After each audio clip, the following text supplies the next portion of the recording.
Good morning বন্ধুরা, তোমরা সবাই কেমন আছো? আর আমার অবস্থা দেখো। এই যে ইঁদুরে আমার মানে কি বলবো, বই খাতা সব কিছু একদম নষ্ট করে দিচ্ছে জানো। শুধু এগুলোই নয়, খাটের তলে আরও অনেক জিনিস আছে, জানি না সেগুলোকে কি অবস্থা করছে। আর মানে কি বলবো, মানে চোখ দিয়ে জল বেরিয়ে যাচ্ছে জানো ইঁদুরের জ্বালাতনে। মানে কত ভালো ভালো জিনিস আমার কেটে নষ্ট করে দিচ্ছে। তো কি করব বলো তো, কিছু উপায় খুঁজে পাচ্ছি না। আর এই একটা রুমের মধ্যে তো সমস্ত কিছু জিনিস একদম গুঁজা হয়ে আছে বলতে পারো।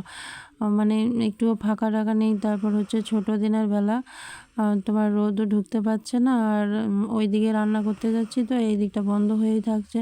তো আরও ইঁদুরগুলো ঝটাপটা পেরে যাচ্ছে। তো দেখো কি অবস্থা করে রেখেছে, মনটা একদমই ভালো লাগছে না জানো। এই রোজ রোজ এইভাবে কি সব কিছু তুলে তুলে ঝাড়া যায় বলো তো? পেরে উঠছি না জানো। আর জানো যে এমনিতে শরীর আমার খুব একটা ভালো নেই। ওষুধ তো এখন বন্ধই আছে। আর এদের এরকমভাবে জ্বালাতন রোজ রোজ পেরে উঠছি না। আর দেখো এইখানটাতেও তাই অবস্থা। এখানে যে জিনিসগুলো আছে এইগুলো কুটকুট করে সারা রাত কাটছে।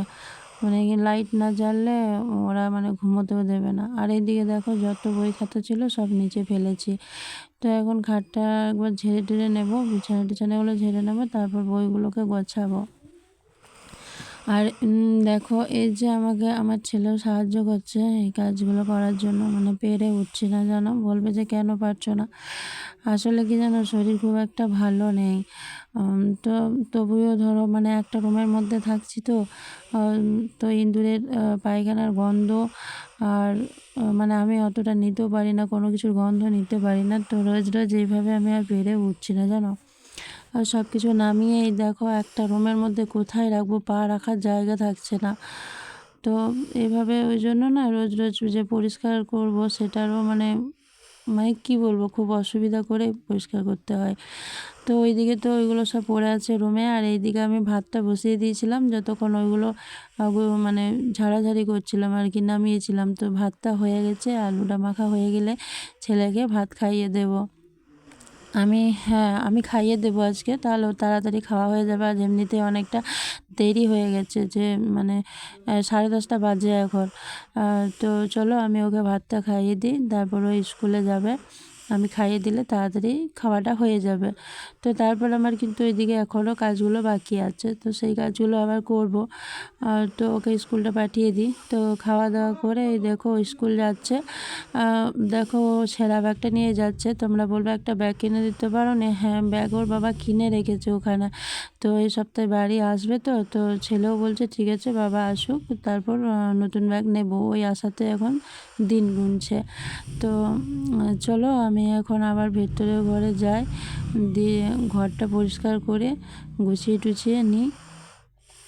এই দেখো মানে কিভাবে বেরোবো, কোন দিক দিয়ে যাব, মানে সত্যি কি বলবো। মানে সত্যি আমার ভাষা নেই, বুঝলে, ভাষা নেই, একদম ভাষা নেই, কী ভাষায় আমি বলবো। আর এই দেখো ছেলে এইদিকে বেরিয়ে গেল স্কুল। তো চলো ওই স্কুলে চলে গেল, আর আমি এইদিকে কাজগুলো করি। ও থাকলে একটু হেল্প হতো। তো এই তো নতুন ভর্তি হয়েছে, তাই ওকে আর মানে আটকালাম না, বললাম যাও স্কুলে। নতুন স্কুল, এক স্কুল থেকে আরেক স্কুলে গেছে, একটু জানতে চিনতে সময় লাগবে। তো তার জন্য ওকে আর বারণ করিনি। তো এই কাজগুলো আমি একাই করব। তোমরা বলবে কি এমন চাপের কাজ যে একা করতে পারবে না, কিন্তু এগুলো আমার কাছে চাপের, বুঝলে।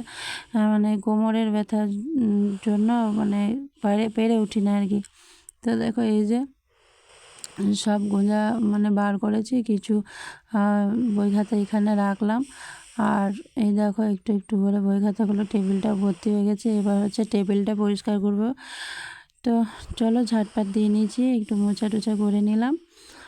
আর এবার যাব হচ্ছে রান্নাঘরের দিকে।